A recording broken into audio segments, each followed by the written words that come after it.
Oi pessoas, meus doentes preferidos, meu ressecadinho, meu desidratado.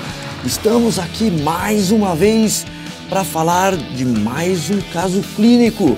É o nosso último, talvez, Clinical Case. Hoje vamos falar sobre o sistema tegumentar, que nem sempre é falado ou comentado nas disciplinas. Vamos ao nosso caso de hoje, pele e seus anexos. Mulher de 35 anos, caucasiana, residente na cidade do Rio de Janeiro, refere o surgimento de uma mácula hipercrômica, uma mancha em região abdominal, de coloração castanha, eventualmente hipersensível. Refere ainda que quando jovem a mancha era apenas uma efélide, uma pinta. Começou a aumentar progressivamente de tamanho, tornando-se mais escura após exposição ao sol. Porém, agora apresenta prurido local, coceira e sangramentos frequentes. Exame físico, de pele e mucosas, hipercromia, leve ressecamento difuso, presença de pequenas máculas em abdômen, discretamente descamativas. Observação: se tornou vegana há 5 anos, ingere diariamente grandes quantidades de cenoura, beterraba, abóbora, batata doce. De acordo com seus conhecimentos, responda: qual camada da pele ocorre descamação contínua e qual tipo de tecido nessa região? Cite 3 principais fatores que influenciam na cor da pele. O sangramento é derivado de qual camada da pele? Qual o motivo do prurido? Obviamente que não estamos aqui para falar da parte possivelmente patológica. Para isso, aconselho a procurar o seu dermatologista. A palavra dermato vem do grego, significa pele. Assim como tegere, de tegumento, vem do latim, significa revestimento. Assim como cutis, que também é do latim, significa pele. O sistema tegumentar, ele é formado pelo maior órgão do corpo humano em extensão, que é a pele, e a pele tem os seus anexos, que seria a parte da unha, a parte dos pelos, o cabelo, a parte de glândula sebácea, glândulas sudoríparas, além da própria glândula mamária. Só que a pele, apesar de ter aí uma extensão, ser o maior órgão, a pele a gente vai encontrar ali as suas estruturas observando microscopicamente ou fazendo uma análise histológica. Vamos estudar o tecido que compõe a pele. Uma imagem ilustrativa da região da pele. Essa imagem ilustrativa demonstra que a pele tem regiões diferentes a respeito das camadas da pele, além de glândulas que estão localizadas na própria pele, e a mama, que também é descrita no sistema tegumentar. A pele, ela tem uma constituição, uma divisão em 2 regiões. Mais externamente ou na superfície, eu tenho a chamada epiderme, e mais profundamente eu tenho a chamada derme. A derme, que é a camada mais profunda, está apoiada ou está repousada em cima da chamada tela subcutânea, que é tecido adiposo. Presta atenção, não falamos mais hipoderme, tela subcutânea. E ela não corresponde a camadas da pele, é um tecido de apoio, de sustentação. Observando aí na imagem, eu consigo ver a epiderme, essa regiãozinha mais escura. Abaixo eu vejo a região da derme, que é essa regiãozinha mais clara, e logo abaixo a tela subcutânea, que tem aqui essas regiões mais esbranquiçadas, essas bolotinhas, que corresponde aí ao tecido adiposo. Então, histologicamente, num corte da pele, eu vejo as 3 partes, porém a epiderme e a derme que constitui a divisão da pele. Só que quando a gente vai olhar a epiderme e a derme, apesar de elas serem fininhas, elas possuem regiões ou camadas ou estratos diferentes. Por isso que a gente sabe como que acontece a renovação desse tecido de revestimento. Então, quando a gente vai olhar a formação da epiderme, a epiderme é classificado como tecido epitelial estratificado, pavimentoso, queratinizado. Meu Deus, professor, é muito nome. Calma, que eu vou explicar como é que chegou nesse nome maluco aí. Calma aí. E a derme já é composta por tecido conjuntivo.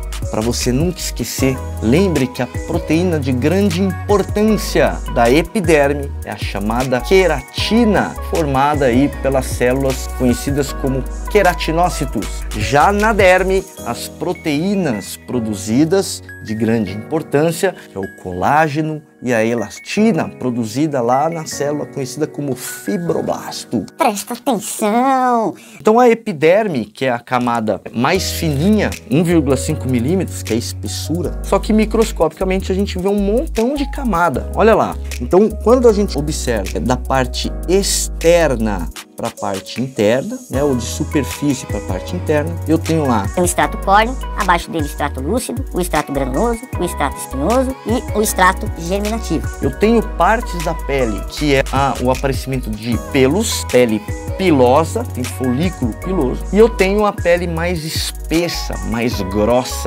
que é a conhecida pele glabra, que constitui aí principalmente região palmar e região plantar. Então, quando eu falo destas 5 camadas que a gente observou, a camadinha lúcida, ela não está presente na pele pilosa. Quando eu vou observar esta divisão numa imagem, eu observo lá, né, ó, a superfície, extrato córneo, e vai descendo, ele vai tendo aí as outras camadas. Dá pra gente saber o que cada camadinha faz, a importância, aonde se produz a queratina, como acontece uma queratinização, uma hiperqueratinização. Nossa, dá pra falar de um monte de coisa. Quando eu falo que a epiderme é um epitélio estratificado pavimentoso, queratinizado, por que a gente chama de estratificado? Acompanha na imagem aqui para você nunca esquecer. Aqui do ladinho eu fiz um desenho para mostrar o que é um epitélio simples, né? Então esse aqui é um epitélio simples. Eu tenho várias célulazinhas formando em uma camadinha só de célula. Quando eu falo de um epitélio estratificado, que é o caso que a gente está comentando, eu tenho várias camadas de células sobrepostas. Então isso é um epitélio estratificado. Então quando a gente olha na imagem aqui do lado, ó, dá para a gente entender aí, né, ó, as células sobrepostas. E eu ainda tenho um epitélio que é chamado de pseudoestratificado, né? Observa na imagem aqui que eu tenho células de diferentes alturas. Então, essa identificação estratificado é porque ela está com células sobrepostas. Por que a gente fala pavimentoso? Ó? Uma outra classificação que a gente faz do epitélio é o formato da célula. Então, se a célula é quadradinha, eu vou chamar ela de cúbica. Se ela é alongada, eu vou falar que ela é colunar. Se ela é achatadinha, eu chamo de pavimentoso. Então, quando eu observo aqui na imagem, ó, várias camadas da pele, da epiderme, as células são achatadas ou pavimentosas. E a proteína que a gente vê aí na pele é chamada queratina, por isso o nome queratinizado. Olha aí, em pouquinho tempo demos uma luz a respeito dessa básica informação da histologia. Agora acompanha comigo a primeira questão do caso clínico. Qual camada da pele ocorre de descamação contínua e qual tipo de tecido? Então o tecido a gente já sabe. O epitélio estratificado, pavimentoso, queratinizado. Agora qual a camada da pele que tem essa descamação? Então a camada mais superficial, que é a camada córnea, igual a gente está visualizando, mesmo na parte histológica, né? Então toda essa camadinha aqui, ó, que eu frisei, é a camada córnea. E lá na extremidade eu vejo ela se desprendendo. Então é essa região que a gente tem descamação. Então é como se as camadas da pele elas fossem subindo e a hora que ela chega na extremidade ela vai descamando e assim você tem renovação do tecido epitelial o tempo inteiro.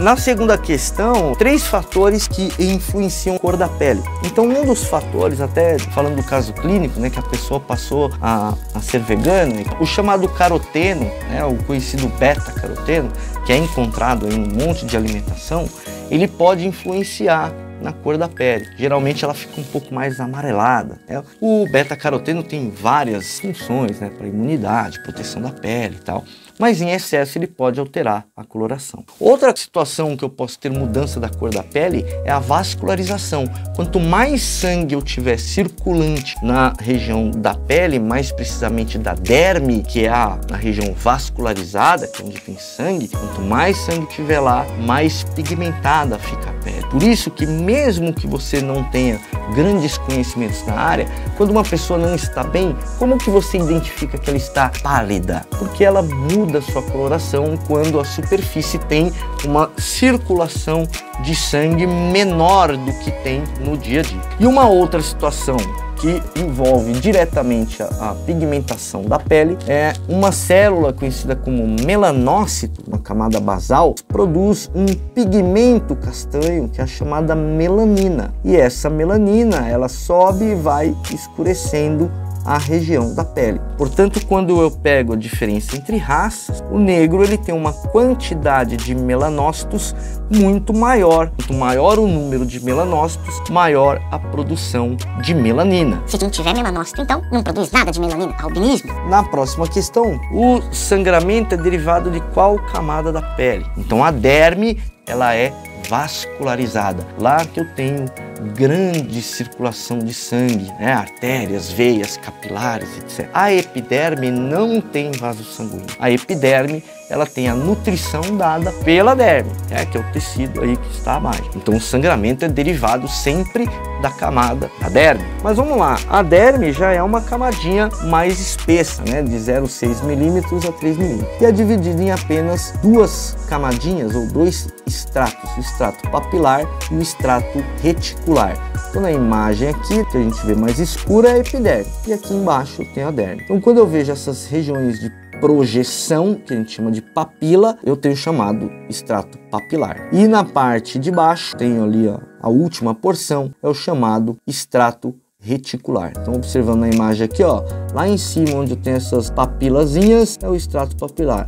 Aqui embaixo, que eu vejo melhor, né, o tecido conjuntivo, é o extrato reticular. Só abaixo que eu vejo a tela subcutânea, que é as partes gordurosas. E a última questão perguntava o motivo do prurido. Então, pessoas, presta atenção, a sua pele está cheia de receptores sensoriais, não só receptores mecânicos, seria de tato, e a gente tem um monte de receptores táteis na região da pele, mas eu também tenho receptores de sensibilidade de dor, sensibilidade térmica. Eu tenho lá um monte de receptores mecânicos e eu também tenho um monte de terminações livres. Essas terminações livres que tem por toda a extensão da pele é o que te dá a percepção de coceira, que é o caso do prurido, de mudança de temperatura, calor, quente. Mas guarde aí, cada região da pele pode ter um maior ou menor número de terminações nervosas. Por isso que tem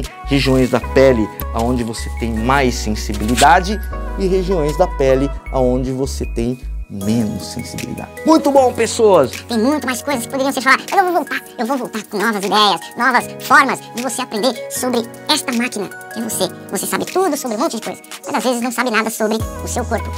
Tô aqui para ajudar. Beijo.